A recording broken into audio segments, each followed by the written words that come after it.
ধারাবাহিকের শুরুতে দেখা যায় দেবদত্ত তো রূপমতির গলায় ছুরি ধরে বলছে, অনেক হয়েছে, এবার তোমরা আমাকে বন্দি করার ফল হাতে নাতে ভোগ করবে। রূপমতি তখন বলছে, তুমি পারবে আমার গলায় অস্ত্র চালাতে? তুমি নিজেও জানো তুমি শুধু আমাকে বাঁচাতে পারবে, তুমি আমাকে কোনোদিনও মারতে পারবে না।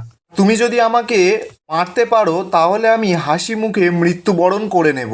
এরপর দেবদত্ত তো রূপমতির গলা থেকে চাকুটা নামিয়ে নেয়, ও তো রূপমতিকে মারতেই পারে না। গগনরাজ তখন দেবদত্তকে বলছে, এখনো বুঝতে পারছো না দেবদত্ত, আমরাই তোমার আসল বন্ধু। তোমার চোখের ওপর থেকে মায়ার আড়াল সরাও, দেখো তুমি সত্যিটা। রূপমতি তখন বলছে, যতক্ষণ না আমি ওই অগ্নি উপাদান হাতে পাবো ততক্ষণ আমি ব্যাধকুমারের ওপর থেকে মায়া কাটাতে পারবো না। সুখসারি, তাড়াতাড়ি তোমরা বলো, এই অগ্নি উপাদানের উৎস আমরা কোথা থেকে পাবো? সুখ তখন বলছে, দেবদত্তের বুকে যে ওই অগ্নির চিহ্নটা রয়েছে সেটাই অগ্নি উপাদানকে বের করে আনতে পারবে। ওই অগ্নি চিহ্নে সূর্যের রশ্মি পড়লে কালো ঝর্ণার সামনে একটা সূর্যমুখী ফুল ফুটে উঠবে। সেই সূর্যমুখী ফুলই হচ্ছে ওই গনগনে রাজ্যের অগ্নি উপাদান। রূপমতি তখন বলছে, আর একটু পরেই তো সূর্য উঠবে, তাহলে আমরা ওই অগ্নি উপাদান এক্ষুনি তো হাতে পেয়ে যাব। হারি তখন বলছে, এখনো পুরো কথাটা শেষ হয়নি রূপমতি। ওই অগ্নি উপাদান ওই সূর্যমুখী ফুলটা তুললেই তুমি পেয়ে যাবে, কিন্তু ওই সূর্যমুখী ফুল নিয়ে এ রাজ্যের বাইরে গেলেই দেবদত্ত মারা যাবে। রূপমতি তো শুনেই পুরো চমকে যায়। অগ্নি উপাদানের সঙ্গে দেবদত্তের প্রাণের এইভাবেই সংযোগ হয়ে আছে। রূপমতি তখন সবকিছু শুনে বলছে, না না, এটা হতে পারে না। ওই সূর্যমুখী ফুল তো তাহলে এ রাজ্যের বাইরে গেলেই বেদকুমারের বিপদ হতে পারে। এরপর দেখা যায় রাত কেটে দিন হয়ে যায়। আকাশে সূর্য উঠতেই সেই সূর্যের আলো বেদকুমারের বুকে এসে পড়ে। আর ঠিক তখনই দেখা যায় ঝর্ণার ধারে একটা বড় সূর্যমুখী ফুল ফুটে ওঠে।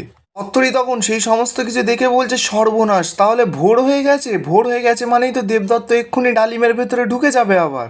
আলী তখন বলছে, না, দেবদত্ত আর এই মায়া কাননে ডালিমে পরিণত হবে না, কারণ ওর সঙ্গে এখানে অগ্নি উপাদান রয়েছে। টুক তখন রূপমতিকে বলছে, তুমি যেটার জন্য এখানে এসেছিলে সেটা তো পেয়ে গেছো, সেই অগ্নি উপাদান তো তুমি পেয়ে গেছো, তাহলে কি তুমি অগ্নি উপাদানটা এখন নিয়ে যেতে চাও? রূপমতি তখন বলছে, না না, আমি ওটা নিতে চাই না, যেটাতে ব্যাধকুমারের ক্ষতি হবে সেটা আমি কখনোই করব না।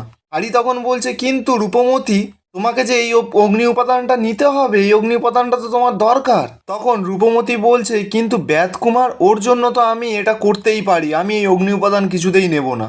আমি যে ওকে ভালোবাসি, আমি কি করে ওর কোনো ক্ষতি হতে দিতে পারি? ঠিক তখনই সেখানে জটিলা চলে আসে। জটিলা এসে রূপমতিকে বলছে, তুমি যতই দেবদত্তকে বাঁচানোর চেষ্টা করো না কেন, তো মৃত্যু তো দেবদত্তের হবেই। এই অগ্নি উপাদান তুমি ছেড়ে দিলেও আমি তো ছাড়বো না। এরপর জটিলা ছুটে যায় ওই অগ্নি উপাদানটা নেবে বলে। রূপমতিও তো পেছন পেছন ছুটছে। এবার জটিলা যখনই অগ্নি উপাদানটা নিতে যাবে তখনই তো রূপমতি এসে অগ্নি উপাদানটা আগে নিয়ে নেয়। রূপমতি জটিলাকে বলছে, তোমার এই অপবিত্র হাতের ছোঁয়া আমার এই সুন্দর সূর্যমুখী ফুলে কিছুতেই পড়তে দেব না। আর এটাতে ব্যাধকুমারের প্রাণ জড়িয়ে আছে, তাই এটাকে রক্ষা করার দায়িত্ব আমার। জটিলা তখন বলছে, আমার শক্তির সঙ্গে তুমি পারবে ভেবেছো রূপমতি?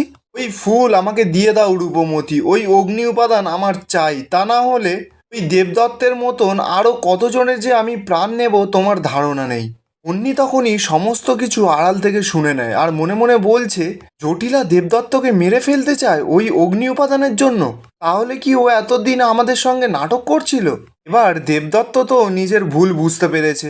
মনে মনে বলছে, ওই জটিলা যদি আমার ভালোই চাইবে তাহলে আমাকে মেরে ফেলতে চাইবে কেন? আর ওই রূপমতি, যাকে আমি শত্রু ভাবছিলাম, সে আমার জীবন বারবার বাঁচাতে চেয়েছে। এদিকে জটিলা মায়াশক্তি দ্বারা একটা ডালিম ফল এনে দেবদত্তের গায়ে ছুঁড়ে মারে। এবার দেখা যায় একটা দেবদত্ত থেকে 8-9টা দেবদত্ত হয়ে গেছে।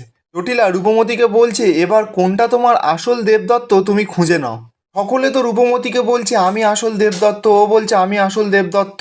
এবার রূপমতি তো বুঝতেই পারছে না কোনটা আসল দেবদত্ত। এদিকে জটিলা রূপমতিকে ভয় দেখাচ্ছে, আমাকে দিয়ে দাও ওই অগ্নি উপাদান, তা না হলে তোমার ওই ব্যাধকুমারের জীবনের সুতো আমি কেটে দেব। রূপমতি তখন জটিলাকে বলছে, তুমি বন্ধ করো জটিলা তোমার এই ভয়ানক খেলা। এদিকে রূপমতি তো চিনতেই পারছে না অতগুলো দেবদত্তের মধ্যে কোনটা আসল দেবদত্ত।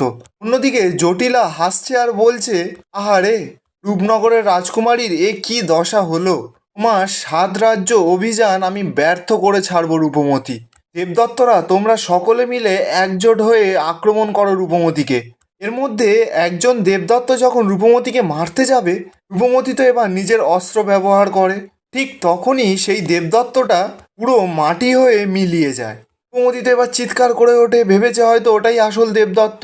জটিলা রূপমতির কাছে গিয়ে বলছে, তুমি পুরো চক্রগুহর মধ্যে আটকে পড়েছো রূপমতি, তাই আসল কোনটা নকল কোনটা তুমি চিনতে পারছো না। অগ্নি উপাদান পেতে হলে তোমাকে তো ব্যাতকুমারকে হত্যা করতেই হবে। রূপমতি তখন বলছে, না, কিছুতেই না। তুমি তোমার মায়াজালে যতই আমাকে ফাঁসানোর চেষ্টা করো না কেন জটিলা, আমি কিছুতেই ব্যাতকুমারকে আঘাত করব না। তোমার উদ্দেশ্য আমি কিছুতেই সফল হতে দেব না। এদিকে সুখ ও রূপমতিকে বলছে, মনে রাখবে রূপমতি, দেবদত্তকে হত্যা করা ছাড়া এখন আর কোনো উপায় নেই। রূপমতি তখন বলছে, কি বলছো কি তুমি সুখ? আসল ব্যাতকুমারকে চিনতে আমার মনের চোখই যথেষ্ট, সেটা আমি সকলের সামনে প্রমাণ করে দেব।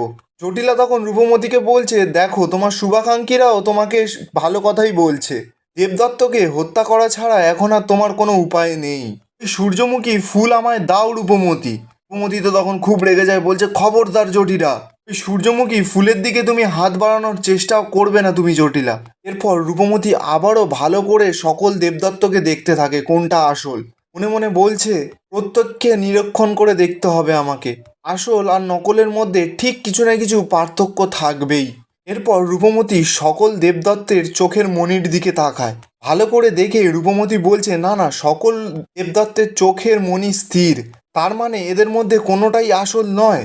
কোনো মানুষের চোখের মণি এতটা স্থির হতে পারে না। রূপমতি এরপর অন্য এক দেবদত্তকে দেখে। রূপমতি দেখতে পায় তার চোখেও রূপমতির কোনো প্রতিচ্ছবি পড়ছে না, মানে সেটাও নকল। রূপমতি এরপর চোখটা বন্ধ করে মনে মনে বলছে, আমাকে মনের আয়নায় দেখতে হবে, মনের আয়না কখনো মিথ্যে কথা বলে না। এরপর রূপমতি ভালো করে দেবদত্তের মুখটা মনে করতে থাকে। এদিকে জটিলাও মনে মনে বলছে, রূপমতি, আমি তোমার অন্যমনস্কের অপেক্ষায় আছি। তুমি অন্যমনস্ক হলেই আমি তোমার থেকে ওই সূর্যমুখী ফুল ছিনিয়ে নেবই। এখানেই আজকের এপিসোড শেষ হচ্ছে।